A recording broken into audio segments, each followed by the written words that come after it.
So, all of these wipes have what we like to call some two important variables, which we sometimes coin the dirty little secret. So with this, Isis, let's talk about the two variables, contact and dwell. How important are these? These are very important, especially because the surveyor will ask you what the dwell time is of a product. And if you're not following the dwell time, then you're not properly removing any bacteria, fungi, or viruses that are living on the surface. So it's very important that healthcare workers know how to properly use the products following the IFU and know what they need in order to deactivate any microorganisms on the surfaces. Yeah, that's right. So some big changes in healthcare this year. I'm sure you're all aware. Joint Commission last year passed some updates. Now, on the positive side, we saw standards with the Joint Commission in some cases drop from about 1,500 standards to around 700. That's great news. Talk to us about the standards on the IP side. Yes, the IP standards also were reduced. The Joint Commission decided to revamp their standards because they wanted to remove any duplicative standards and consolidate all those standards so that they would be easier for hospitals to follow. So the infection prevention standards also decreased. I believe there are 4 now.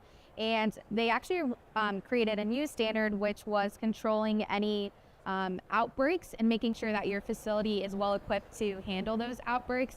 And now the Joint Commission has also removed their traditional infection control interview that they would sit down with either the infection control manager or infection control director in order to address any questions that they might have, maybe going over any policies, any procedures. And now this is done in a tracer format, which signifies that the Joint Commission will be going to staff and asking those questions directly rather than a leader in infection control.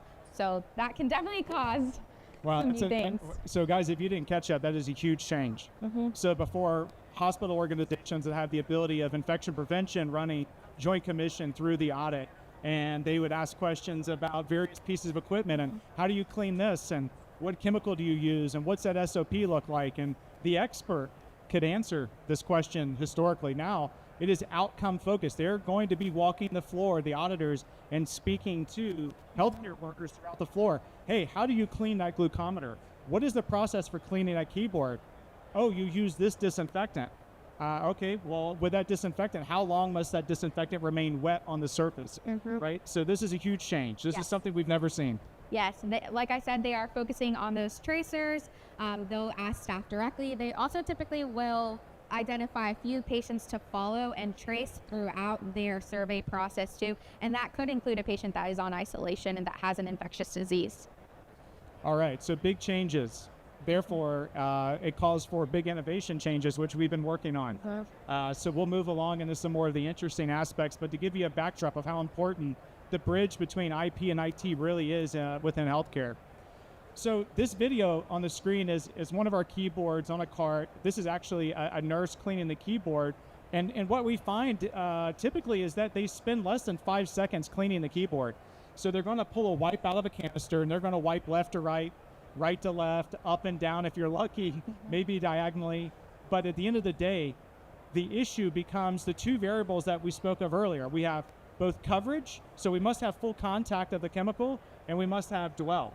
And so if we don't have either of those variables controlled, then what are we really accomplishing with that particular surface? Yes, we are setting ourselves up for failure and we're not properly cleaning and disinfecting. And I do also want to make note that the dwell time does not include the cleaning time. So cleaning is different than disinfection. Cleaning removes the bioburden that is present on a product, whether it's blood, dirt, any debris, and then disinfection removes the actual microorganisms. So that 2 minutes that is common for a PDI Super Sandy-Cloth wipe or the 4 minutes for the PDI bleach is the disinfection time and how long the product needs to stay on the surface to remain wet.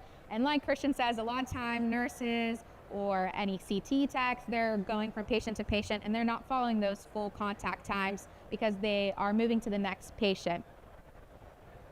So what we would commonly see, here's an example of one of our silicone keyboards it's been wiped, and it's been wiped with the amount of liquid you'd expect to come out of a disinfectant wipe pulled from a canister. And you can see on this product, we have issues. We have both coverage issues as well as dwell time issues. So the two variables that we're most concerned about that are very important to have the outcomes that we're looking for are really affected with previous material sciences. So we had to go back into the drawing board and really look at our material selection and design it in such a way that we could, as best as we could, eliminate both the coverage and the dwell issues. So as Brad mentioned, Seal Shield surface, this is going to be a quick video. If you can see here, the board that I'm first wiping in this video is a control board, so this board does not have our surface tech. In that particular instance, you can see I even wrung out the cloth to put more of the chemical down on the board, yet the board is still dry. You cannot see any of the liquid on the board. Now, the treated board with our surface tech on the far right, you can see with one wipe left to right that board now has full coverage and will be able to achieve the dwell. So as Isa said, it's really a two combination. We must clean the board to remove the bioburden, but then we must allow the chemical to have full contact to achieve coverage and dwell. If you're not, it's false hope. Mm-hmm. So what we're going to do now, Kevin, if you'll give me a hand here, I've got boards that are treated, and we're going to bring them up on the counter. You'll be able to see it live here in the demo up on the TV monitor, so give me just a second. So I'm going to take a cloth.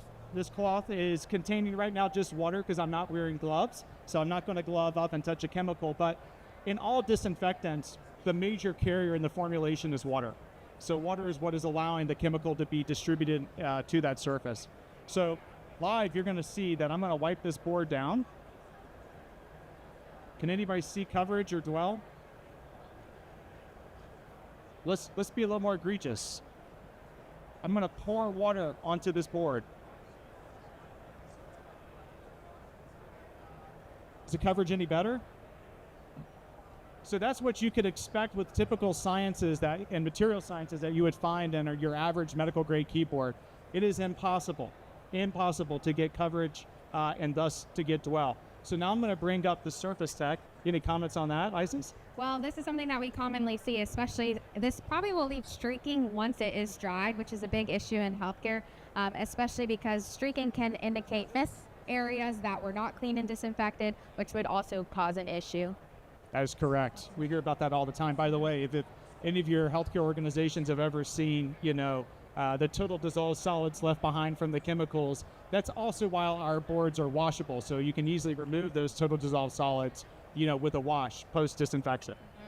Now, let's go ahead and introduce a board that's been treated, and let's look at the contrast. I am not going to add any additional liquid to this board.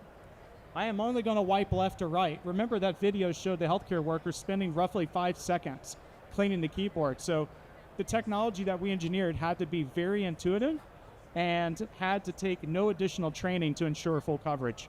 So I'll do my best to do a poor job. I